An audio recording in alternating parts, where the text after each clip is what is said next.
Businesses and entrepreneurs hide behind their logos and credentials, thinking that's what creates connection. Newsflash, it doesn't. Yet, 88% of consumers say authenticity is a key factor in deciding which brands they support. What if your biggest marketing advantage isn't what you've accomplished, but why you started in the first place? So welcome to part 3 of the 5-part series from Kindra Hall's book, Stories That Stick. And so welcome back to the Mind of George show. If it's your first time listening, this is the show for entrepreneurs who know that scaling their business is not just about strategies and tactics.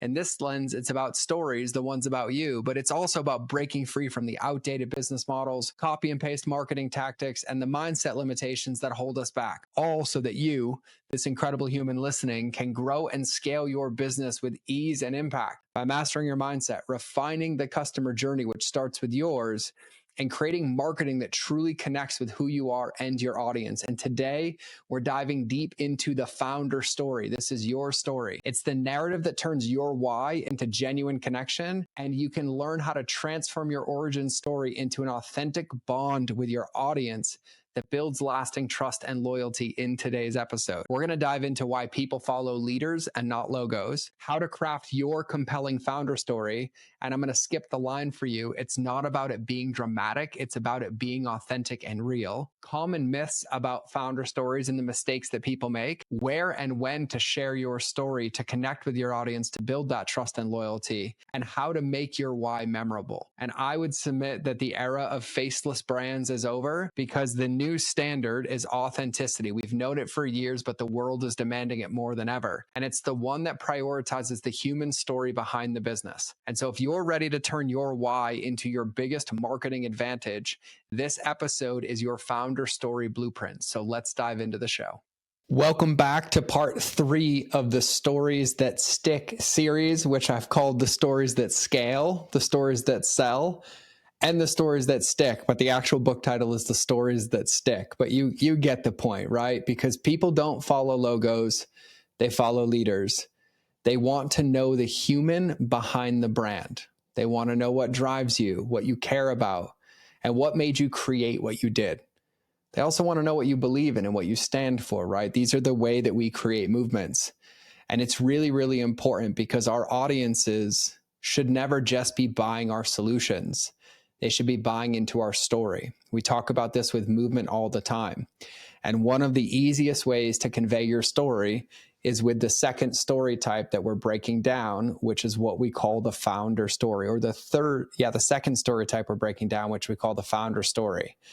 Because in the first one, in the last episode, what we talked about is the value story. So we talked about the value story in the previous episode. And then in this episode, we're talking about your founder story. Okay. And so I'm going to share with you on today's episode how to craft your founder story using Kindra's example, which is the normal, before state, explosion, and then new normal or after state arc. And so at the end, I'll even give an example that I made following the theme of the examples I'm giving you, so that you can model your own after. Okay. And so full credit again, because I got to give credit to Kindra Hall. The book is called Stories That Stick, even though I've butchered it like 10 times already, because I just love the word scale. And stick, scale, sell, they're all interchangeable. But let's start breaking down what a founder story is from her book, okay? So your founder story is the moment that your business stopped being an idea and started becoming your calling. And so an easy way to understand this, it's not your resume of what you did or what you've achieved, but it's your why. And people really want to know why we do the things we do, why we think the way that we think, right? We think about examples. I just got off a call with a client of mine who has an incredible product that was on Shark Tank, but she makes products that protect women when they go out to the bar, because she had a friend who was assaulted, and she shares that as a big part of the brand mission, which allow other women to relate to it and to support that brand and to support that product. Why is really, really important when it comes to storytelling. And with the founder story, or with your story, people want to know why we do the things that we do, why we think the way that we think, why we stand for the things that we stand for. And it works because it makes us human. It makes us and our brand more relatable. And if you happen to be listening to this and you're one of those brands that is a faceless brand, the beautiful thing about a founder story or a story that's based around why is that the brand has its own why, which you might not be sharing all the details, or it could be a collection of employees that had an idea of something they wanted to improve. And so why, or a founder story, doesn't have to just necessarily be yours. It can be anything that shares the why behind what you're doing. And what it does for people when they hear this is it closes the trust gap. It allows them to understand who you are or your values or beliefs as a brand or an entrepreneur, and it helps them feel safe buying from you. But the mistake that most people make in their founder story is they list all of their credentials. They talk about what they've done, what they've achieved, where they've gone to school, and people don't buy and don't enroll and don't support from what you've done. They buy, enroll, or support why you care. And I love that distinction, and it's so powerful. And so right now, I'm going to jump into how to craft your founder story. Okay. So once again, the story arc is simple. You have normal, which is where you were before. You have the explosion, which is the catalyst that shifted your path. And then you have the new normal, which is why you're doing what you're doing now. And I'm going to give you some prompts to dig into to help you break this down for yourself. But before I give you those prompts, I want to hit the common myths that people bump into or tend to believe when it comes to their founder story. Number one, and I hear this all the time, my story isn't dramatic enough. My story wasn't hard enough, or it didn't hurt enough, or insert whatever false belief that you've heard in that bucket. It doesn't need to. The story doesn't need to be dramatic. It just needs to be real. Real will resonate with people. Another one I hear is I need to have it perfectly polished, or it needs to be perfect. Well, the story that's never published is never shared. Authenticity, true authenticity, is always greater than perfection. And so sharing any story that is authentic and from your heart will always outdo any quote unquote story that's ever perfect. And as somebody who wrote a book, and it was a cookbook, and after it's been out for 10 years, they're still finding edits in it. There is no such thing as perfect. The perfect story is the one that you tell now, because you can always iterate that story or share it again. And another one is it's about me is another myth. But your story starts with you, but it's always for them. And the why helps people connect with why you started it, and they can see themselves in it. So when it comes to your founder story, or your story as an entrepreneur, or your story as a coach, it could be for a multitude of reasons.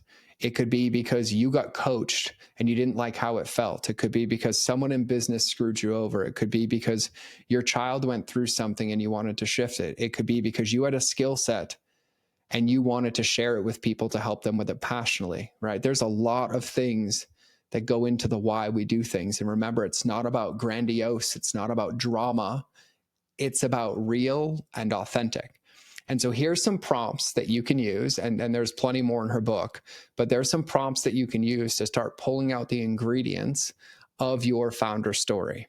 So prompt number one is what moment or moments kind of broke you open? Was there a big event that happened? Was there one of those break check moments where you're like, I have to change what I'm doing and go do this? Was there pain that you experienced in your life that caused you to shift and get a different perspective, right? So prompt number one is what moment or moments broke you open? Prompt number two is what pain or tension did you face that made this work personal for you?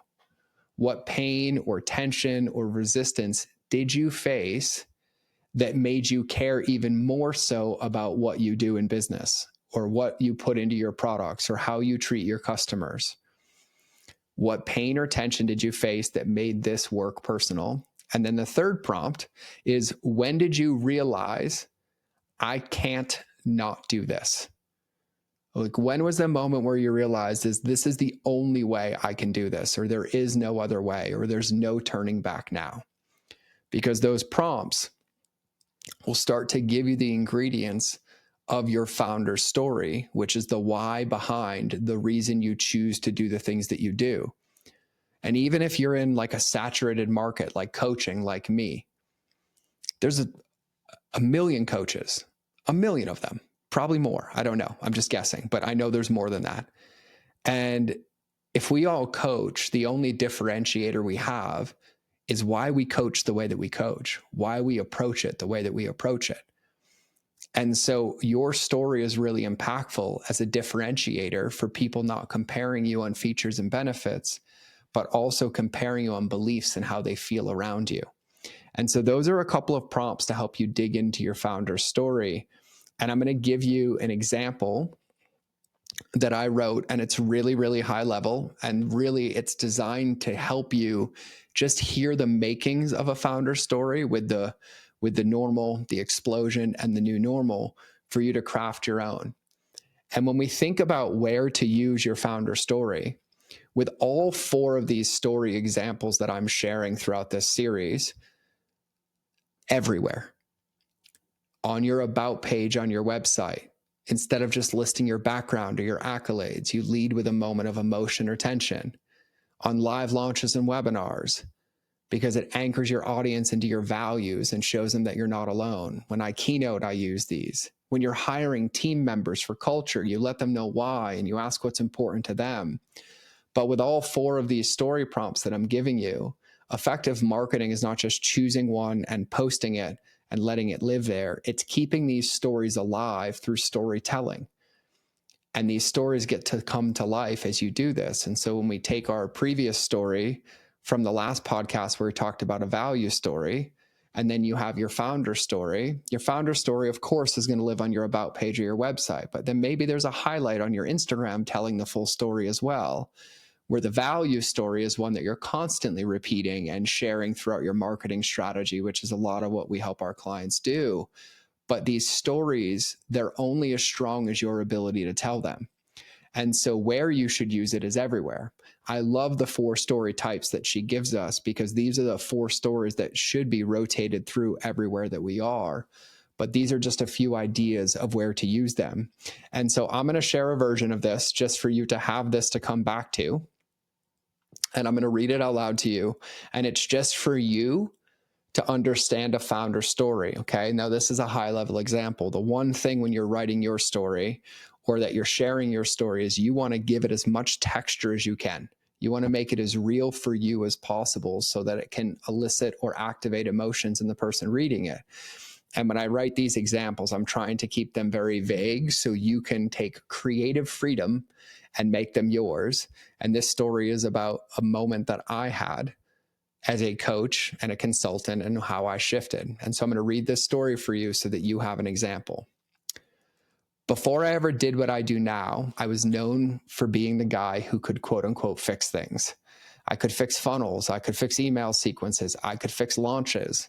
I was the one who came in when the conversion rate was tanking or the strategy stopped working. That was my normal.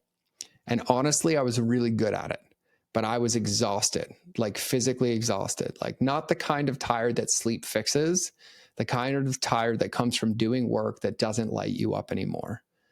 And the moment everything shifted, or what we'd call the explosion, wasn't some major crisis. It was a single coaching call. I was helping a brilliant client overhaul her offer. I gave her a killer strategy, outlined the entire funnel, mapped the tech, and she was nodding yes the entire time. And then she looked me dead in the eyes and said, "Yeah, but I still don't believe it's just going to work." And I realized I had just optimized a broken foundation, and it hit me like a punch in the gut. This wasn't a strategy problem. It was a massive self-trust problem, and it was a story problem.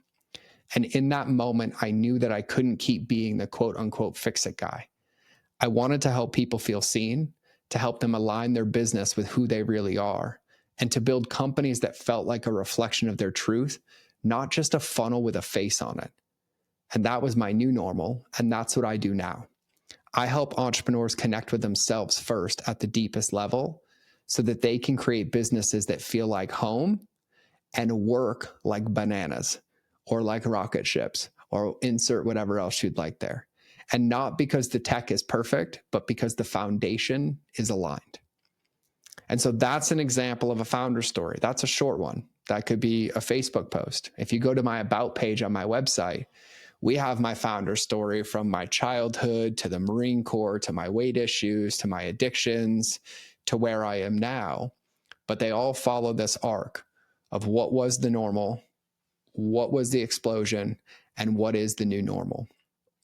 And so my invitation for you today is to take at least 10 minutes, 15 minutes, go somewhere you haven't sat before, go to a coffee shop you haven't been to, and write down your normal, your explosion, and your new normal when it comes to your founder story. Even if it's messy, just get it out, because authentic is better than perfect. And a shared story can actually move people, and one that we never share cannot. Because the most powerful story that you'll ever tell is the one that made you come alive. And when you share that, the right people lean in.